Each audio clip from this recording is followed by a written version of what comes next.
جو بچہ کچا بچہ یعنی ماں کے پیٹ سے ضائع ہوا، اس کے بارے میں حدیث پاک کے اندر آیا کہ جب صدمہ ہوتا ہے تو ماں باپ کو چاہیے کہ وہ صبر کرے۔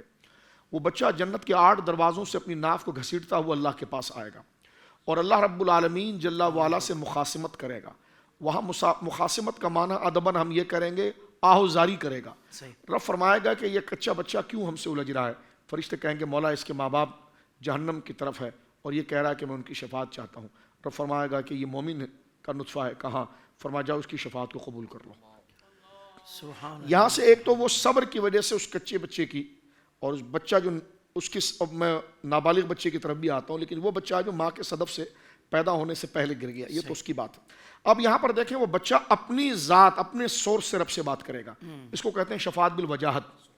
رب نے نہیں کہا تھا اس کو کہ تم اپنے ماں باپ کی شفاعت کرو، وہ خود آ کر کھڑا ہوا، یعنی مانن وہ شفاعت بالاذن ہی ہے، لیکن وہاں پر وہ اذن اس کی اپنی ذات سے جاری ہو رہا ہے، اور وہ کہہ رہا ہے میرے ماں باپ ہیں۔ تو یا اللہ میں یہاں پر ہوں تو میرے ماں باپ وہاں، تو اللہ نے فرمایا ٹھیک ہے تو مومن کا نطفہ تیری بات مان لی گئی۔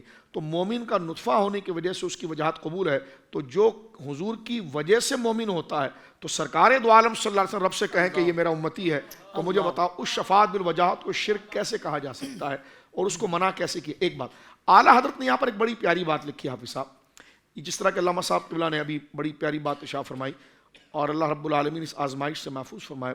ربنا لا تؤاخذنا ان نسینا واخطانا ربنا ولا تحمل علينا اسرا كما حملته على الذين من قبلنا ربنا ولا تحملنا ما لا طاقة لنا به واعف عنا واغفر لنا وارحمنا انت مولانا فانصرنا على القوم الكافرين۔ اللہ محفوظ فرمائے، اور یہ دعا کی تکرار کرنی چاہیے کیونکہ اس میں صحابہ اکرام کو ان آزمائش سے محفوظ یا آزمائش آ جائے تو اس پر استقامت کے لیے بات بتائی گئی۔ یہاں پر دیکھیے اعلیٰ حضرت نے بڑی پیاری بات فرمائی، عقیقے کا جب حکم اعلیٰ حضرت نے لکھا نا کہ جب بچہ پیدا ہوتا ہے تو والدین اس کا عقیقہ کرتے ہیں، عقیقے کی وجہ سے بچہ اللہ کی بارگاہ میں گروی ہو جاتا ہے۔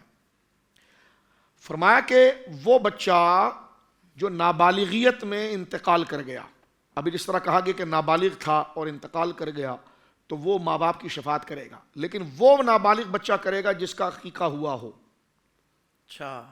جس کا عقیقہ ہوا ہو۔ ہاں اگر ماں باپ غریب ہیں وہ عقیقہ نہیں کر سکتے تو وہ ایگزمپٹ مستثنیٰ ہے، لیکن ماں باپ پر اولاد کا شکرانہ ضروری ہے، اور مانا کہ وہ حکمن تو سنت یا مستحب ہے، لیکن اس کا یہ کنیکشن آپ دیکھیے، امام لکھتے ہیں کہ اگر اس کے پاس ماں باپ کے پاس بساط تھی، توفیق تھی کہ وہ بیٹی ہو یا بیٹا ہو اس کا وہ عقیقہ کر دیں، لیکن انہوں نے سستی برتی نہیں کی اور وہ بالغ ہونے سے پہلے وہ انتقال کر گیا تو وہ بچہ شفاعت نہیں کرے گا۔ اللہ اکبر، وہ بچہ شفاعت نہیں کرے گا، شفاعت وہ بچہ کرے گا کہ جس کے ماں باپ نے اس کا عقیقہ کیا ہو۔